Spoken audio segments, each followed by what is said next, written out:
साथियों, आज भारत के स्टूडेंट्स में इनोवेशन के प्रति, साइंस और टेक्नोलॉजी के प्रति नया रुझान पैदा हुआ है। इसमें बहुत बड़ी भूमिका चंद्रयान की सफलता ने निभाई है। चंद्रयान ने देश के बच्चे को साइंटिस्ट बनने के लिए, इनोवेटर बनने के लिए प्रेरित किया।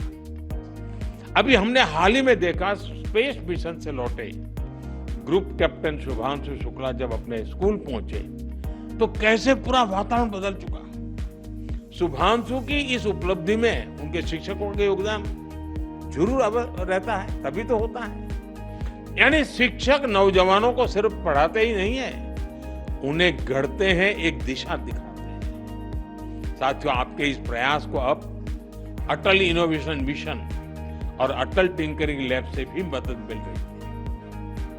अब तक देश में 10,000 अटल टिंकरिंग लैब बन चुकी है। देश ने 50,000 नई अटल टिंकरिंग लैब्स को बनाने का निर्णय लिया है। इस पर भी तेजी से काम चल रहा है। इन लैब्स में भारत के नौजवान पीढ़ी को इनोवेशन का हर मौका मिले, ये आप सभी शिक्षकों के प्रयासों से ही होने वाला।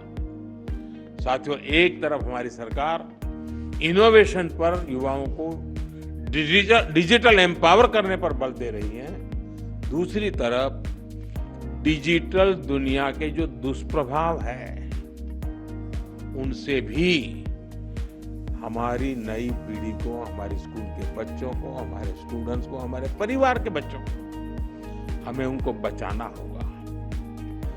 उनकी हेल्थ और प्रोडक्टिविटी बढ़ाने पर भी बल देना ये हम सबका सामूहिक कर्तव्य है।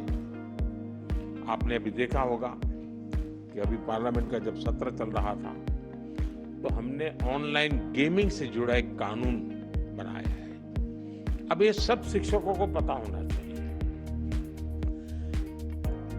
गेमिंग एंड गैम्बलिंग, दुर्भाग्य ऐसा है कि कहते तो गेमिंग है लेकिन हो जाता है जुआ। और इसलिए सरकार ने, और बहुत बड़ा निर्णय है ये, बड़ी बड़ी ताकतें वो कभी नहीं चाहती थी कि ऐसा कानून आए और देश में गैम्बलिंग पर प्रतिबंध आ जाए।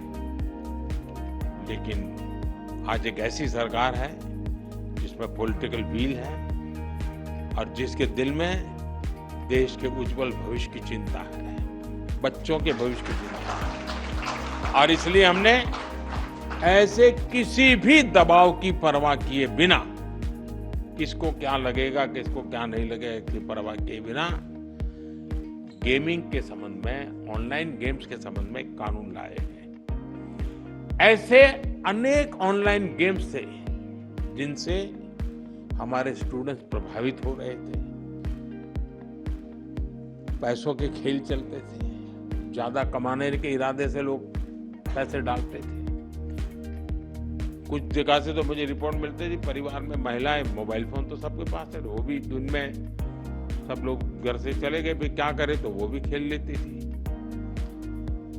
आत्महत्या की घटनाएं मिलती थी, कर्जदार बन जाते थे। यानी बहुत बड़ा, यानी परिवारों के परिवार तबाह हो गए, आर्थिक नुकसान हो रहा।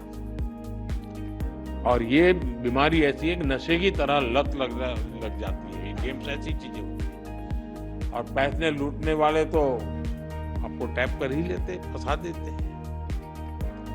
और ऐसा कंटेंट भी बढ़िया बढ़िया लाते हैं कि कोई भी फंस जाता है उसमें।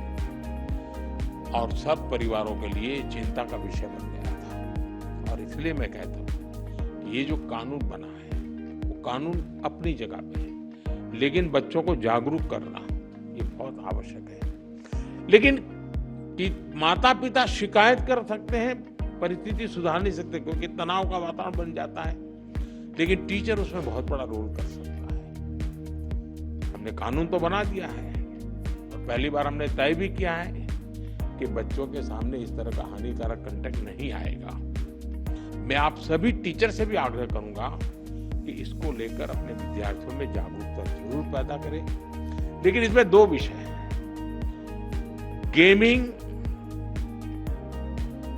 वो बुरा नहीं है, गैम्बलिंग बुरा है, जिसमें पैसे नहीं है। और आपको तो मालूम होगा, अब ओलंपिक में भी इस प्रकार के गेमिंग को एक खेल के रूप में स्वीकृति मिली है।